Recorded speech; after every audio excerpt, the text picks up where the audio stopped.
ฮอดขั้นตอนการใส่ฟ้าแล้วผู้ใดสนใจกระเป๋ากระเป๋าเด้ออันนี้ก็คือกระเป๋าสีล้วนอันนี้กระเป๋าเด้อบ่แม่นกระติบเข่าเพราะสิว่าติคอยเฮ็ดกระติบเข่านี่รูปทรงจะเป็นแบบนี้นะอันนี้สิเป็นลายไทยสีขาวล้วนเรียบๆดูดีอ่ะนี่พี่แม่กำลังหยิบฝาของเราก็2 ชั้นนะลืมถ่ายให้เบิ่งเนาะตอนเฮ็ดอันนี้รุ่นนี้จะ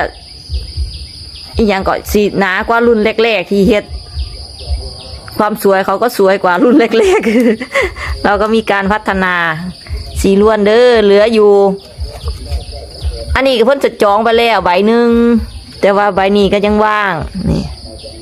ผู้ใดสนใจค่อยเฮ็ดบ่หลายเด้อแต่ละรอบเฮ็ดแค่2 รอบนี้จะเป็นสีล้วนถ้าแล้วมันก็สิเป็นลักษณะนี้นี่แต่ว่าอันนี้มันเป็นใบลาย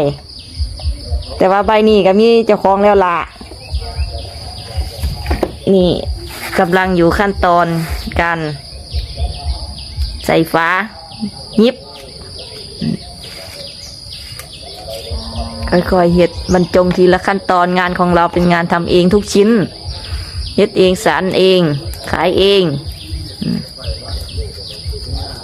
แต่มันสิมาซาตรงถักหางสิงนี่แหละพวกนี้ไว้อยู่ก็ต้องมาถักหางสิงก็คือส่วนนี้คำว่าหางสิงก็คือส่วนนี้ต้องถักทีละเส้นตอกทั้งหมด100 เส้นตอกกระถัก